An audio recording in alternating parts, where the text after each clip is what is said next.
کبھی ماہ رجب دیتا ہے، کبھی ماہ شعبان دیتا ہے، کبھی ماہ رمضان دیتا ہے، اور کبھی لیلۃ القدر دیتا ہے، یعنی یہ لطف الہی ہے۔ اور پھر اس کے بعد جب 30 دن آپ روزے رکھ کر اپنے وجود کے اندر تقویٰ پیدا کرتے ہیں تو اس کا مطلب آپ قرآن سمجھنے کے قابل ہو گئے، یعنی انسان کی قابلیت، قرآن سمجھنے کی قابلیت روزوں پر انحصار ہے۔ روزہ رکھیں گے تقویٰ آئے گا، تقویٰ آئے گا تو آپ قرآن کو سمجھیں گے، اور قرآن سمجھنے کے بعد پھر خدا کا لطف ایک اور ہے کہ یاد رکھیں ایسا نہیں ہے کہ 30 دن ہم نے اللہ کی بندگی کے گزارے اور اب 11 مہینے ہم آزاد ہیں، نہیں عزیزان محترم، بندگان خدا، 30 دن ہم نے اللہ کے گھر میں آ کر عبادت کی ہے، مسجد میں آ کر ہم نے عبادت کی ہے، روزے رکھے ہیں۔ یہ کہہ لیں، میں آپ کو ایک سادہ سی مثال دیتا ہوں تاکہ جوانوں اور بچوں کے سمجھ آئے کہ جس طرح فوجی چھاؤنی کے اندر ٹریننگ کرتا ہے، کینٹ کے اندر، چھاؤنی کے اندر ایک فوجی سپاہی ٹریننگ کرتا ہے محاذ پر جانے کے لیے۔ چھاؤنی خود کوئی ہدف نہیں ہے، کینٹ یا چھاؤنی خود ہدف نہیں ہے، مقصد نہیں ہے، مقصد کے لیے تیار چھاؤنی کرتی ہے، مقصد کے لیے تیار چھاؤنی کرتی ہے، ایسا نہیں ہے۔ بہترین سپاہی وہ ہے جو چھاؤنی میں تیار ہو کر محاذ پر جائے، لیکن اگر کوئی محاذ پر نہ جائے اور چھاؤنی میں ہی بیٹھا رہے تو یہ سپاہی کسی کام کا نہیں ہے، یہ بوجھ ہے۔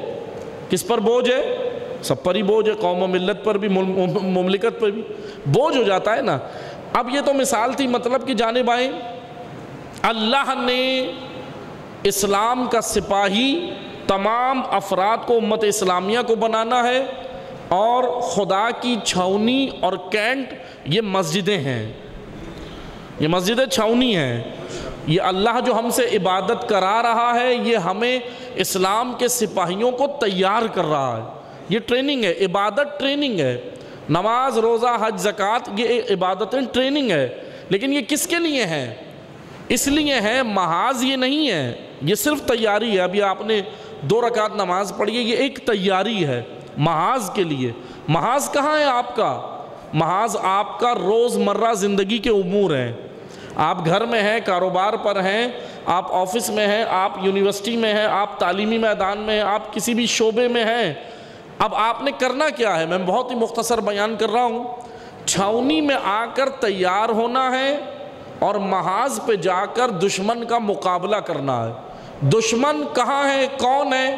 عدو مبین شیطان ہے۔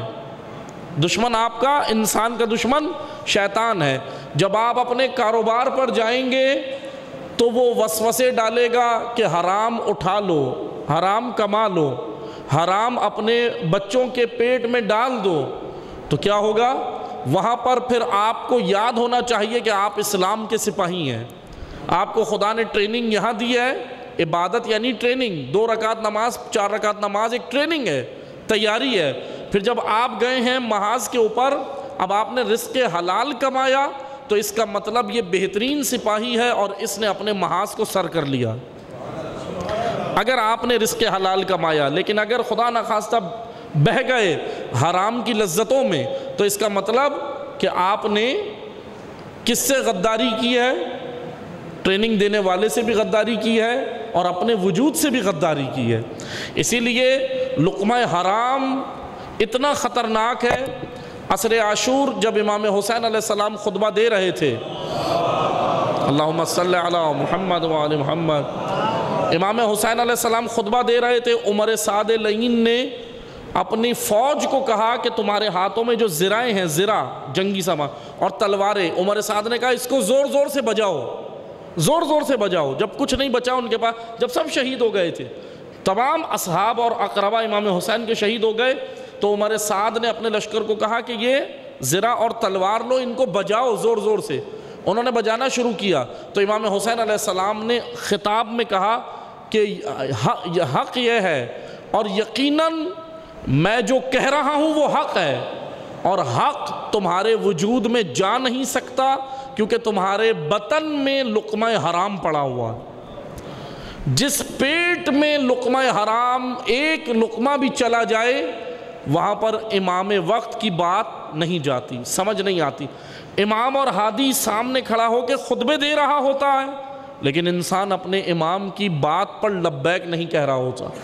یہ لقمہ حرام اس لیے خطرناک ہے، اور اسی طرح اور زندگی کے بھی آپ کے محاذ ہیں، ان محاذ پر آپ نے یہ عبادتوں کے مقصد کو وہاں پر آپ نے ثابت کرنا ہے کہ آپ اسلام کے سپاہی ہیں، اور اس کے سپاہی ہیں کہ جو پردہ غیب میں ہے، جس نے آنا ہے، اور اسی کی کمان میں انشاءاللہ دنیا کے اوپر اللہ کا دین نافذ ہوگا۔ اور عید الفطر یہ خدا کی جانب سے ایک خاص لطف ہے۔ ہم دعا کرتے ہیں اللہ تعالی ہمیں عیدین کو سمجھنے کی توفیق عطا فرمائے۔ بسم اللہ الرحمن الرحیم۔ اللہ اکبر اللہ اکبر اللہ اکبر، لا الہ الا اللہ واللہ اکبر وللہ الحمد۔ اللہ اکبر علی ما ہدانا ولہ الشکر علی ما اولانا۔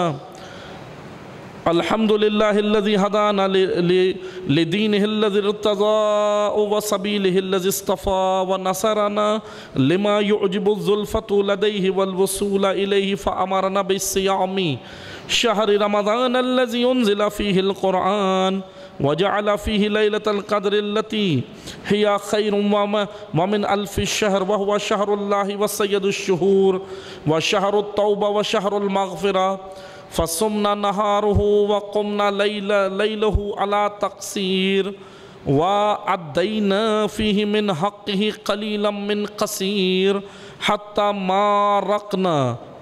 فارقنا عند تمام وقته وانقطاع مدته فنحن مؤدوه وضاعوا عن من عز فراقه علينا وأوحشنا صرافه عنا قائلون السلام عليك يا شهر الله الأكبر ويا عيد أولياء الله الأعظم اللهم فرحمنا برحمتك وعممنا بعافيتك على إن هذا اليوم يوم جعله الله لكم عيدا وجعلكم له أهلا فاذكروا الله يذكركم وكبروكم وسبحوه وادعوه يستجب لكم وأدوا فطرتكم فإنه سنته بين نبيكم فاخرجوا من كل واحد من عيالكم صاعا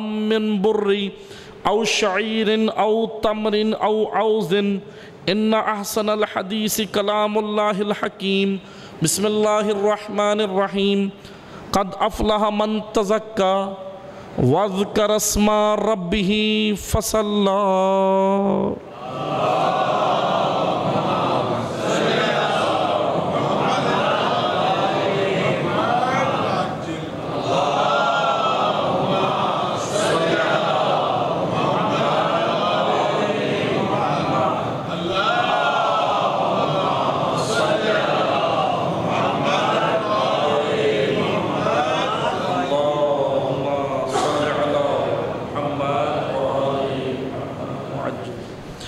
بسم اللہ الرحمن الرحیم الحمد للہ الذی لا الہ الا هو الواحد الاحد الصمد الذي لم يتخذ صاحبه ولا ولدا ولا ولدا واشهد ان محمدا عبده ورسوله صلی اللہ علیہ وآلہ وسلم المجتبى وعن عليا امیر المؤمنین والسید الوسیین وعنا ذریته المعصومین اعمتنا اوصیکم عباد اللہ بتقوا اللہ واغتنام طاعته وعداد العمل الصالح في هذه الأيام الفعنية الخالية قبل أن يهجم عليكم الموت الذي لا محرب منه ولا مفر اللهم صل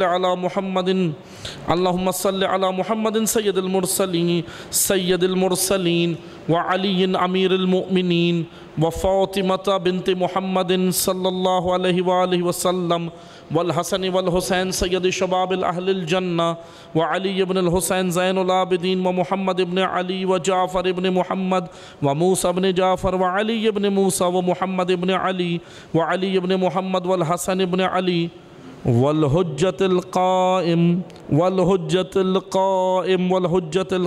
بالحق المحض الذي ببقاء بقية الدنيا وبيمنه زرق الورى وبوجوهه ثبت الأرض والسماء به يملاه الأرض قسطا وعدلا كما ملئت ظلما وجورا وعجل لنا اللهم ظهوره إنهم يرونه بعيدا ونراه قريبا برحمتك يا أرحم الراحمين اللهم صل على محمد وعلى محمد اما بعد بندگان خدا، میں آپ سب کو اور اپنے نفس کو ایک بار پھر تقوی الہی کی وصیت کرتا ہوں، تقوی الہی کی نصیحت کرتا ہوں اور تقوی الہی کی جانب دعوت دیتا ہوں۔ خدا نے انسان کی نجات تقوی کے اندر منحصر رکھی ہے۔ تقوی الہی راستہ ہے کہ جس پر انسان عمل کر کر ان تمام ایام و لیالی، روز اور راتوں کو انسان درک کر سکتا ہے۔ عید فطر عید بندگی ہے، اور جب حضرت امام حسن مجتبیٰ علیہ السلام سے پوچھا گیا، اللہم صلی علی محمد،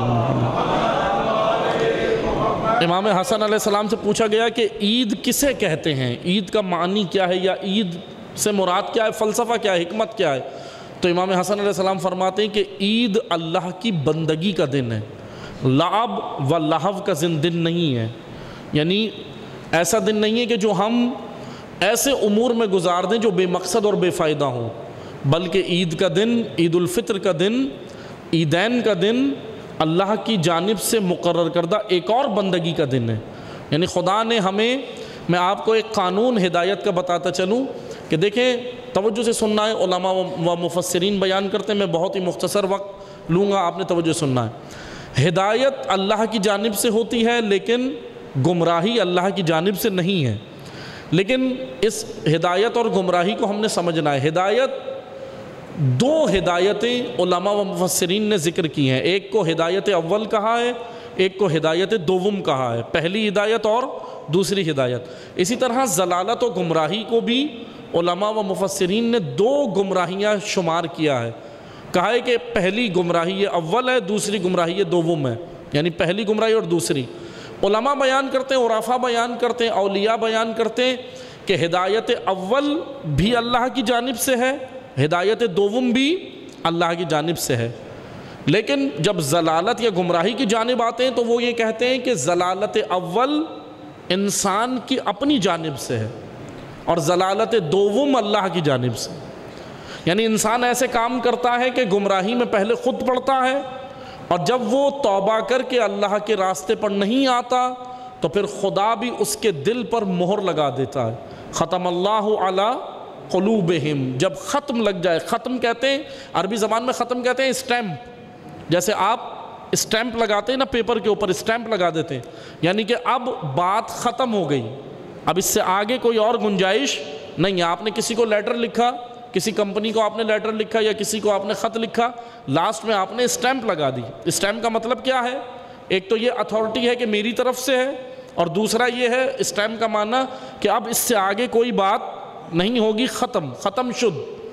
ختم اللہ علی قلوبہم، اللہ بھی قلوب کے اوپر مہر لگا دیتا ہے، اور خدا کی اسٹیمپ مٹتی نہیں ہے۔ اور ہمارے یہاں معذرت کے ساتھ ہم تو 2 نمبر اسٹیمپ بھی بنا لیتے ہیں، ہم تو 2 نمبر اسٹیمپ بھی لگا دیتے ہیں نا کسی کے بھی نام کی بنا کے، لیکن خدا کیا ہے یہ 2 نمبر ہی نہیں چلتی۔ اسی لیے ہم نے قانون ہدایت کو سمجھنا ہے۔ ماہ رمضان ہدایت اول ہے، ہدایت اول اور ہدایت دوم کی میں مثال دے رہا ہوں۔ جس طرح دیکھیں کہ ماہ رمضان ہدایت اول ہے، اللہ نے ہمیں یہ بندگی کا دن دیا۔ اب ہدایت دوم یہ ہے کہ ہم اس 30 دن کے بعد عید کے دن کو بھی اللہ کی بندگی میں قرار دیں۔ یعنی ایسا نہیں ہے کہ ہم آزاد ہو گئے، اب ہم جائیں اور پھر صرف جو ہے وہ سیر سپاٹے اور تفریحات کے اندر یہ دن گزار دیں، نہیں۔ اگر احباب سے، رشتہ داروں سے، پڑوسیوں سے گلی محلے میں اگر ملنے کا بھی حکم ہے تو اس کی لاجک یہ ہے کہ صلہ رحمی اور ان کی احوال پرسی کے لیے ملنا ہے۔ یعنی آج کا دن ملنے کا بھی اسی لیے قرار دیا گیا کہ آپ نے جا کے ان سے ملنا ہے۔ عید کے حوالے سے میں ایک اور جو مثلا یہ کہہ لیں کہ انٹرنل ایشو ہے، تشیع کے اندر ایک انٹرنل ایشو ہے جو اکثر جگہ پہ آپ سننے کو ملتا ہے، لیکن یاد رکھیں کہ ہم نے خوشی، جب آئمہ نے خوشی منائی تو ہم بھی خوشی منائیں گے، اور جب آئمہ نے غم منایا تو شیعہ بھی غم منائے۔ آگے نکلنے کی کوشش نہ کرے۔ مولا علی علیہ السلام کے بارے میں پیغمبر اکرم صلی اللہ علیہ وآلہ وسلم فرماتے ہیں، اللہم صلی علی محمد،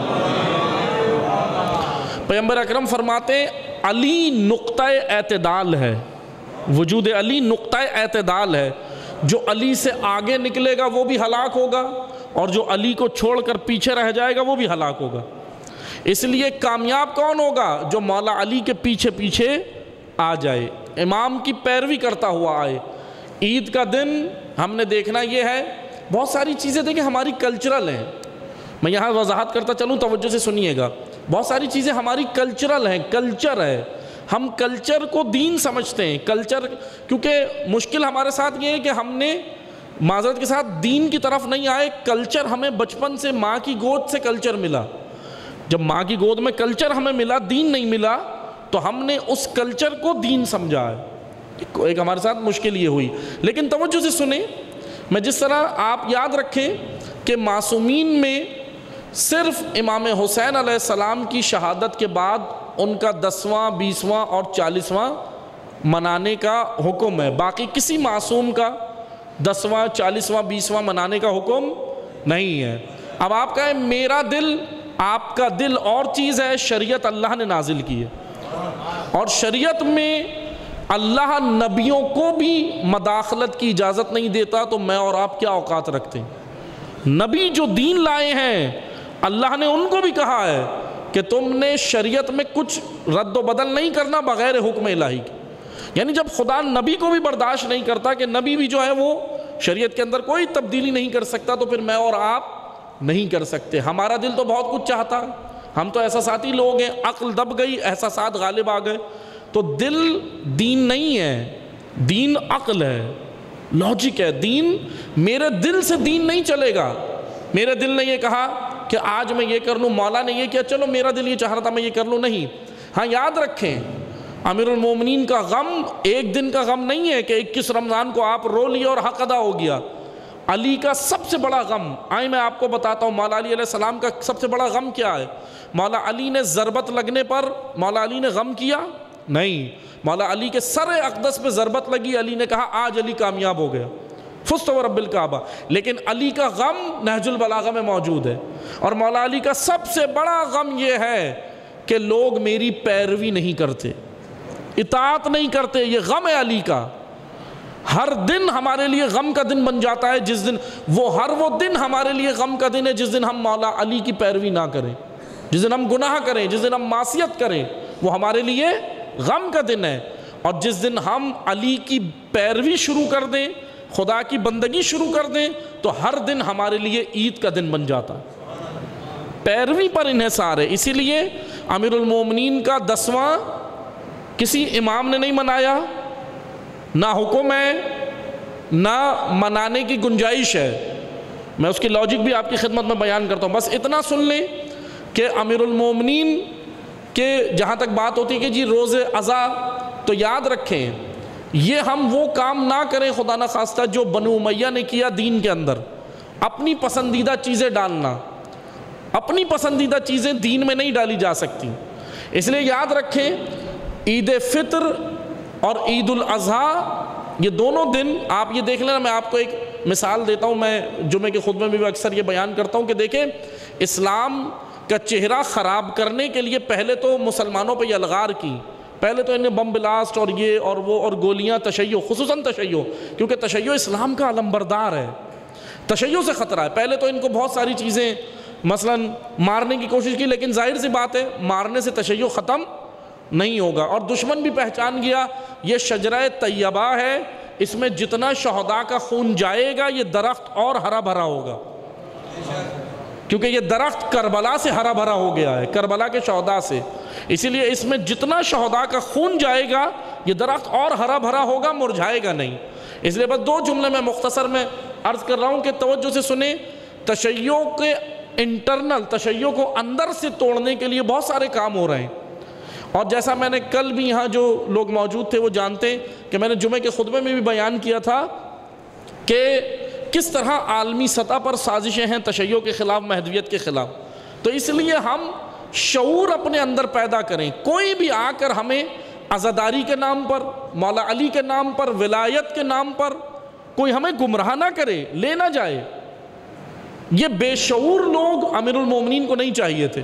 مولا نے نہج البلاغہ میں کہا ایک جملہ مولا علی کا بڑا، یہ کہہ لیں کہ عجیب جملہ ہے. مولا علی جو اہل کوفہ مولا علی کو ملے تھے جن میں عقلیں نہیں تھی، شعور نہیں تھے، احمق تھے، یعنی ذرا سا ہر جھنڈے کے پیچھے چلے جاتے تھے. مولا علی نے کہا بھی نا نہج البلاغہ میں کہ یہ ہمجن رعا ہیں. ہمجن رعا کہتے ہیں بھیڑوں کے ریوڑ کو، عربی میں ہمجن رعا بھیڑوں کے ریوڑ کو کہتے ہیں. مولا علی نے کہا یہ جس آواز جو ان کو آواز دیتا ہے یہ اس کے پیچھے چلے جاتے ہیں بغیر سوچے سمجھے. یعنی ہر جھنڈے پر لبیک، ہر کسی کے پیچھے، کیونکہ ان میں شعور نہیں ہوتا. امیر المومنین نے کہا، مولا علی نے ان کے بارے میں ایک جگہ پر نہج البلاغہ میں کہا کہ پروردگارا انہیں مجھ سے لے لے، مجھے ان سے لے لے. علی، یہ درد ہے علی کا، یہ مولا علی کا غم ہے. سب سے بڑا غم یہ ہے کہ مولا علی کو بے شعور لوگ ملے جو علی کو نہیں چاہیے تھے، باشعور چاہیے. اس لیے شعور، ہوشیاری، بیداری.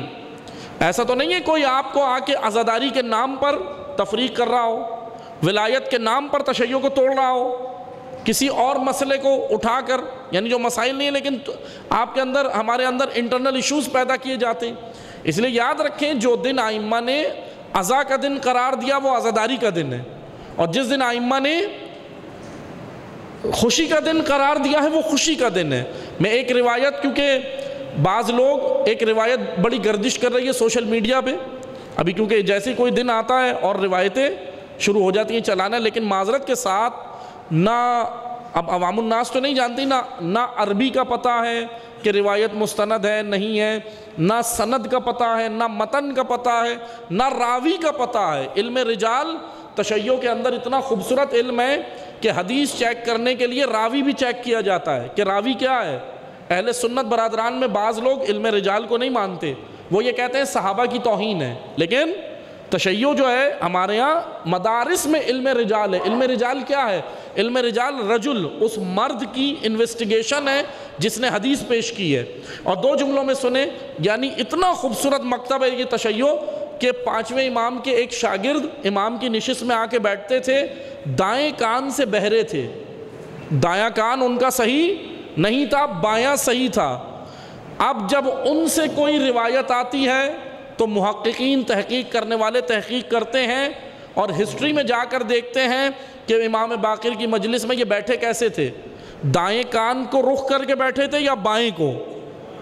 اگر دایاں رخ تھا تو حدیث ابھی قبول نہیں کر سکتے، آواز کم آتی تھی، اور اگر بائیں کان کا رخ تھا تو اب حدیث قبول کی جا سکتی ہے، بایاں صحیح تھا. یہ باریکیاں ہیں ہمارے مکتب میں، اتنے خوبصورت مکتب میں الحمدللہ اللہ نے آپ کو اتنا خوبصورت مکتب دیا. اتنی باریکیاں ہیں کہ حدیث ایسے چیک کی جاتی ہے. اب دو جملے بس سن لیں. ایک حدیث جو پیش کی جا رہی ہے وہ یہ ہے کہ اچھا حدیث یہ ضعیف نہیں ہے، حدیث صحیح ہے، مستند ہے، لیکن میں اس حدیث کا باطن جو اس کا بیک گراؤنڈ ہے وہ بھی دیکھنا ہے. ایسا تھوڑی ہے کہ بس حدیث ہمارے سامنے آئی اور اس کا بیک گراؤنڈ کیا ہے، کیا امام نے اس کی تشریح کیا ہے، یہ بھی دیکھنی ہے. مثلا وہ حدیث یہ ہے کہ پانچویں امام سے وہ جملے ہیں اور حقیقتاً ہیں، حدیث صحیح ہے، حدیث جو ہے وہ ضعیف نہیں ہے، میں اس کی بس وضاحت کر رہا ہوں. حدیث میں یہ ہے کہ جب عید کا دن آتا ہے پانچویں امام کہتے ہیں ہمارا غم تازہ ہو جاتا ہے. یہ جملے ہیں، لیکن وہی بات ہے، معذرت کے ساتھ ہم کلپ سننے والے لوگ ہیں، شارٹ کٹ. ہمیں 1 گھنٹے کی تقریر تو سننی نہیں ہے. اب وہ کلپ سے کیا ہوتا ہے، ہمیں ابھی بھی کلپ چاہیے اور حدیثوں کے بھی کلپ چاہیے. نہیں، دین سمجھنے کے لیے سیاق و سباق سمجھنا ضروری ہے. قرآن کی ایک آیت کی اگر تفسیر کرنی ہے تو آگے پیچھے کی آیات کا سیاق و سباق سمجھنا ضروری ہوتا ہے، بات کا متن مطلب سمجھنا ضروری ہوتا ہے. حدیث اور اسی طرح معذرت کے ساتھ جب فقہی مسائل بیان ہوتے ہیں تو وہ بھی شارٹ فتویٰ کچھ ہوتا ہے مرجع تقلید کا، اور اس کو بس اس میں سے نکال کے پسند کی چیز نکال کے پیش کی جاتی. پسند کی چیز. دین ہماری پسند کا نام نہیں ہے. امام حسین علیہ السلام یہی کہہ رہے تھے کہ لوگوں نے دین کو زبان کا ذائقہ بنایا ہوا ہے. جتنا معاش کے لیے ضروری ہوتا ہے لیتے ہیں، باقی سارا اگل دیتے ہیں. امام حسین کے جملے کربلا کے میدان میں، مکہ میں، مدینہ سے نکلتے امام حسین علیہ السلام نے کہا. اس لیے بس 2 جملے سنے. اس حدیث کا سیاق و سباق یہ ہے، حدیث صحیح ہے کہ امام نے فرمایا کہ جب عید کا دن آتا ہے ہمارا غم تازہ ہو جاتا ہے. لیکن کیا غم ہے وہ مولا کو یہ سمجھنا ہے. کون سا غم ہے؟ یہ جو محراب ہے، یہ جو میں آپ سے خطاب کر رہا ہوں، امام، یہ حق امام مسلمین کا ہے. کیونکہ جب وہ ظہور کریں گے تو انہوں نے آ کے امت سے خطاب کرنا، امام معصوم نے. لیکن امام کہہ رہے ہیں جب اس حدیث کو اتنا سا نکال کے سوشل میڈیا پہ چلایا جا رہا ہے، باقی آگے روایت موجود ہے. امام نے کہا، جب پوچھا گیا، راوی نے پوچھا مولا غم کیوں تازہ ہوتا ہے؟ اتنی سی حدیث نکالی اور کہا کہ دیکھو مولا کو غم ہے، اس لیے بس آپ عید نہیں مناؤ اور اس کے بعد سوگ وضع شروع کر دو. نہیں، حدیث آگے ہے. امام نے کہا، راوی نے پوچھا مولا کیوں غم تازہ ہوتا ہے؟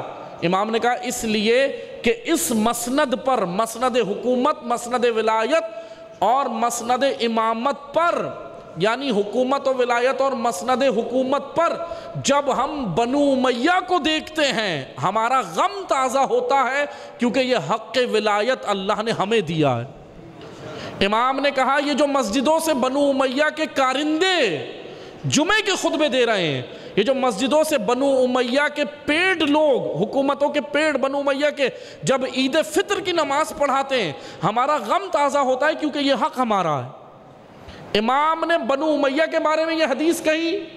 ظاہر بین اور بے شعور لوگوں نے کیا کیا، اس حدیث کو نکالا اور کہا کہ مولا نے سب کو کہا ہے کہ کوئی بھی جمعہ نہ پڑھائے، کوئی بھی عیدین نہ پڑھائے، اور اس لیے بعض لوگ اس بات کے قائل ہو گئے کہ جمعے میں بھی شرکت نہیں کرو. یہ تشیع کے اندر کا معاملہ ہے کہ بھائی ہم جمعہ نہیں پڑھتے، ہم عید بھی نہیں پڑھتے. پوچھیں کیوں نہیں پڑھتے؟ کہا کہ یہ تو مولا کا حق ہے، اور یہ مولوی، شیعہ مولوی بھی کیوں پڑھا رہا ہے؟ وہ اس بات کے قائل ہیں کہ شیعہ مولوی بھی نہیں پڑھا ہے.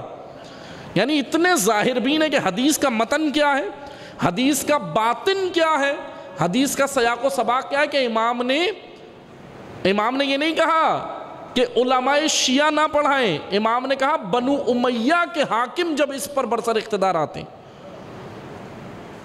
یعنی ایسے حکمران، مروان جیسے حکمران جو نشے کی حالت میں نمازیں پڑھاتے ہیں، الیعوذ باللہ، یہ بنو امیہ کے حکمران ہیں. امام نے ان کے بارے میں کہا کہ ان کو جب میں مسند پہ دیکھتا ہوں میرا غم تازہ ہوتا ہے. یہ شارٹ حدیث نکالی اور لوگوں کو پیش کی اور کہا کہ بس جی اب جو ہے وہ مولا کا آج کا دن تو سوگوازہ کا دن ہے، بات ختم ہو گئی. لیکن ہم نے معذرت کے ساتھ، ہم کوئی تحقیق نہیں کرتے، ہم سمجھتے نہیں. ہم نے کہا اچھا مولا نے کہا نہیں، اتنے سادہ نہ بنے. سادہ لوگوں کی وجہ سے صفین میں علی روئے ہیں، صفین میں علی روئے ہیں. سادہ لوگوں کی وجہ سے امیر شام علی کو نہیں رلا سکا، مرحب علی کو نہیں رلا سکا، انتر عمر ابن عبد ود علی کو نہیں رلا سکا. بے شعور لوگوں نے علی کو رلایا ہے. علی کا غم یہ ہے کہ عوام بے شعور نہ ہو.